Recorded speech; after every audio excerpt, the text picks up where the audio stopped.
Mrs. Evers Williams became a civil rights activist in her own right, working for decades to seek justice for her husband's murder. In 1995, she was elected chair of the National Board of Directors of the NAACP.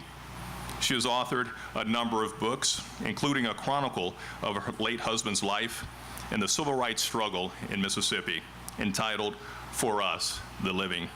Please join me in welcoming Mrs. Myrlie Evers Williams.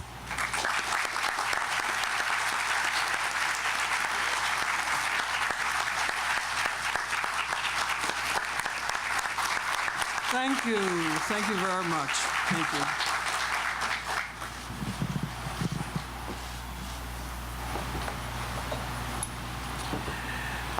I deeply appreciate being asked to participate in this program today. It is so important that we remember, commemorate the past, and those persons, names known and unknown, who gave so much to make the state of Mississippi and this nation of Americans what it is today.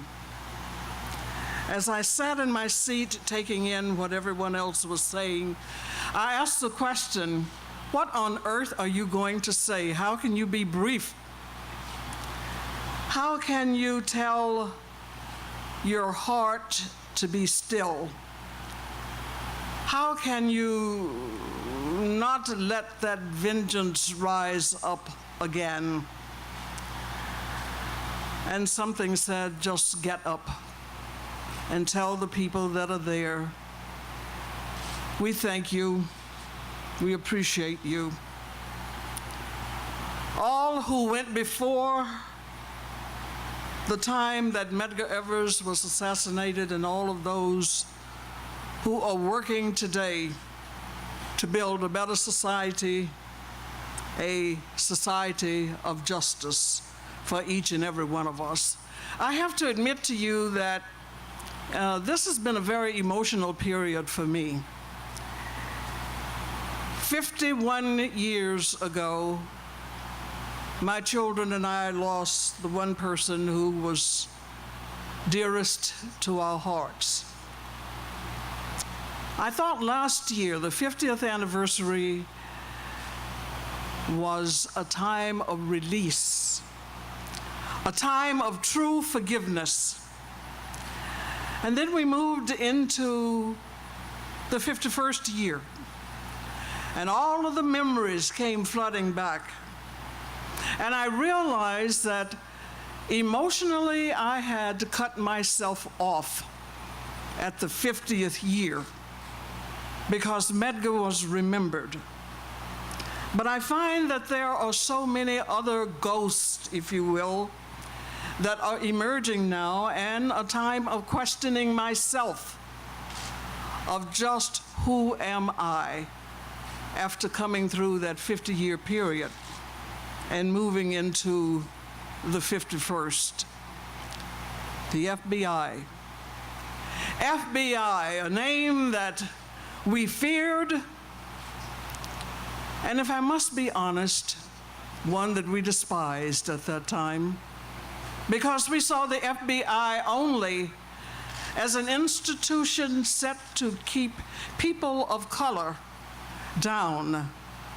One that was not a friend, but one that was a foe.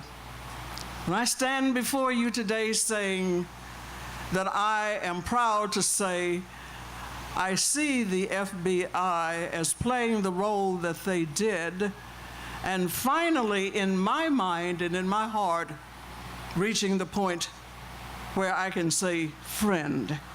At least I hope and trust so. Why do I say foe beyond the time of 50? Is because we had to strategize in terms of getting messages out to our people across the state of Mississippi. We watched as we were told that the FBI were the people who were climbing the telephone poles and getting all of the transactions that we made with each other to further justice. We were told that as the FBI, and we aren't sure whether it was all FBI or someone else, as they climbed the poles and listened in, that we sent out messages that were false from beginning to end to see what reaction we would get. And there were reactions where we know our phones were being tapped. If I might go forward to the third murder trial of my husband, Medgar Evers, when seated behind me were 2 or 3 FBI agents, kind, firm, performing their duties.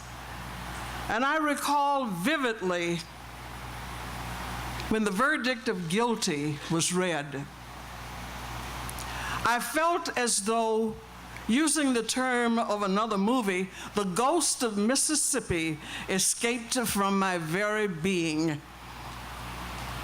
The sweat, the tears, the hope, the belief that Mississippi could be the Mississippi that Medgar Evers believed in. And he said, my state of Mississippi will be one of the best places in America to live once we have corrected the ills of segregation. I felt a hand on my shoulder, and I turned around, full of tears, full of joy, full of hope, and it was the hand of one of those FBI agents on my shoulder. And it was a connection there between that hand, that verdict, and my hope that perhaps Mississippi, my native state, would be what Medgar Evers believed that it would be. And the FBI certainly played a very important role in it. So I stand before you today, and my chest is tight.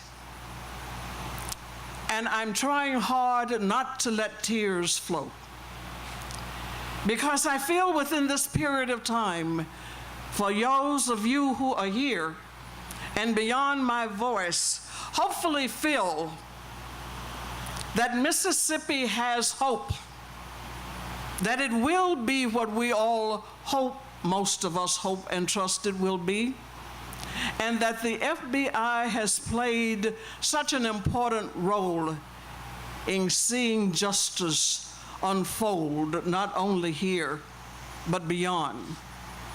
But as I stand here, I also realize, as we honor all of the young people and others who gave of themselves to the nth degree, that we don't find ourselves sleeping on our laurels. For all we have to do, my friends, and I am not the voice of doom, I'm speaking simply for myself, is to watch the changes that are taking place in America today, and let us not sleep and say that everything is fine because we are making another turn. And I guess my question to you is, where are you in all of this? The FBI has changed over the years, and it is certainly an institution that we can expect and respect to carry forth the American dream. And for all of those people, names and unnamed persons who gave of their all, that we hold their gift for freedom and justice close to our hearts. And for those of us who still have just a little bit of anger, a little bit of suspicion, that we will be able to release it all and join hands together and be able to say with belief that the FBI is an institution in America, an institution that represents all of us, justice and equality, regardless of race, creed, or color. I thank you for allowing me to address you today. And in closing, I say, yes, I'm still trying to find that straight line, and maybe it will take me the rest of my days. But I do believe, I do have faith, I do have hope, and I pray that all of us will be Americans under the stars and stripes. Thank you.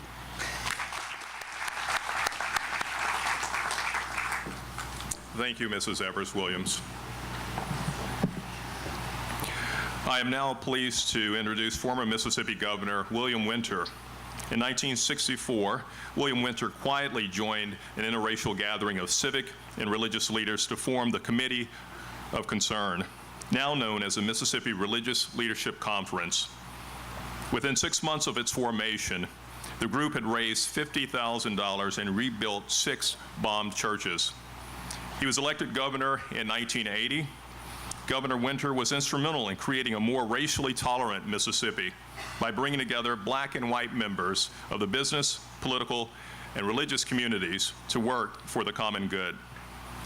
For his distinguished career in public service and his outstanding contributions to civil rights, we were pleased to honor him with the FBI's Directors Community Leadership Award for 2012. Please join me in welcoming former Governor William Winter.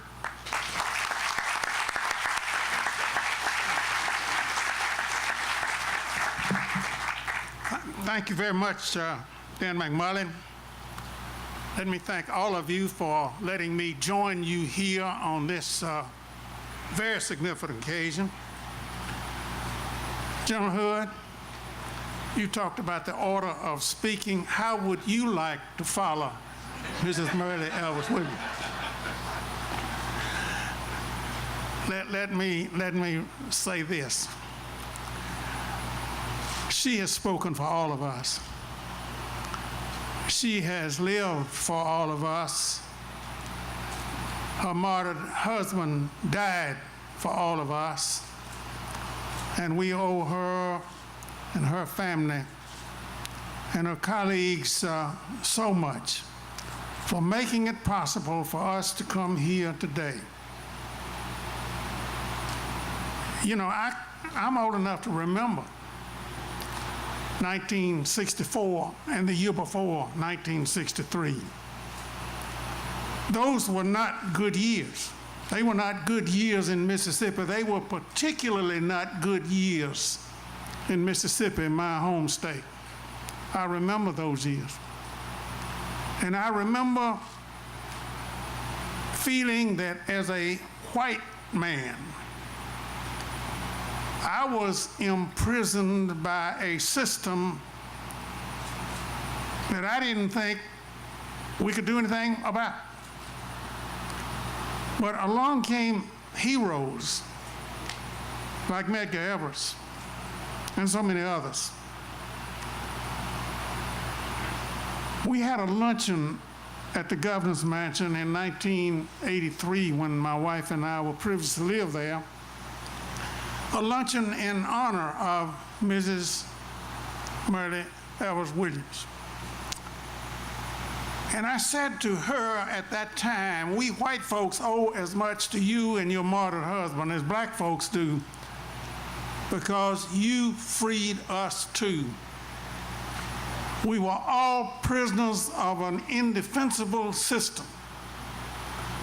And we knew it, but we were frustrated to do much about it. But then, the year 1963 was the year of shock. It was the year of shock. It was the year that Medgar Evers was murdered. It was the year that President John Kennedy was murdered. It was a year as if this country was going to destroy itself. But out of that year of shock came the next year, 1964, the historic summer of 1964. And there were 3 more martyrs 3 young Americans, 2 white, 1 black, who were murdered on a country road in Neshoba County. And that set in motion, finally, at last, the machinery of government, of the federal government, of the Federal Bureau of Investigation, being unleashed in a way that would begin to turn the tide against the Klan and then against those who would destroy civilized society in this country. We were right on the threshold of chaos in this country in 1964. I remember those years. And I remember when those civil rights workers were murdered, and I remember the shock that I felt and that so many other white folks felt. And we welcomed that summer the coming to Mississippi of the Federal Bureau of Investigation. We have come a long way. This is a different state than it was in 1963 and 1964. I can testify to that myself. It's a much better state. We have come a long way. I like to think Mississippi probably has come further than any other state in the nation. Somebody said, well, they had further to come. But anyway, we have come so far. Now let me echo what Mrs. Myrlie Evans Williams has just said. This is no time to be sitting back congratulating ourselves on how far we have come. We have come a long way. But all of us in this room really know it if we're honest about it.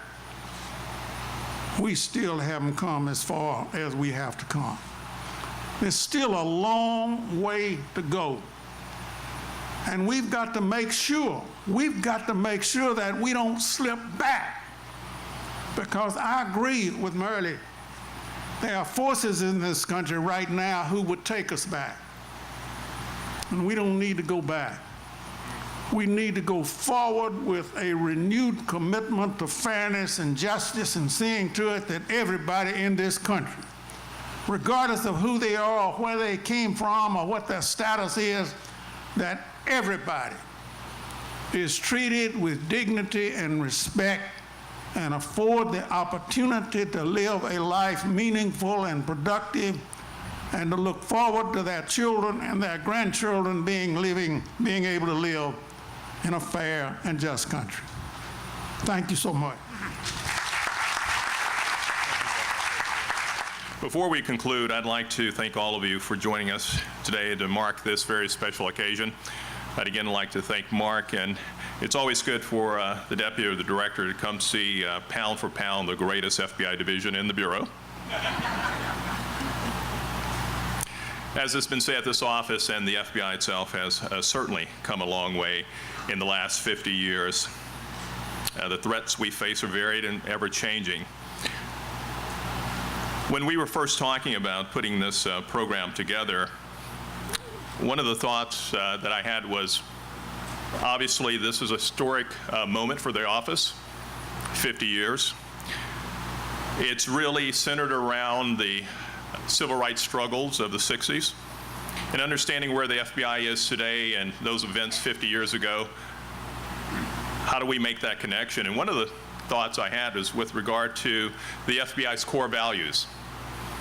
When we talk about civil rights and we talk about the FBI's core values, some of those core values, adherence to the Constitution, fairness, respect, and I can go on, and all of those core values that we as members of the FBI hold dear are part of that definition of civil rights. So there is a clear connection there. I was 1 year old when this office opened, and as a student of history and someone who's studied that period a bit, I personally appreciate very much the fact that I could be in charge of the Jackson Division of the FBI only because of the work done by those before me, those FBI agents who fought the good fight here, those civil rights workers who fought the good fight. So I'm here certainly to say thank you also. Thank you to all of those who were determined to make sure that all of our citizens were protected by our Constitution.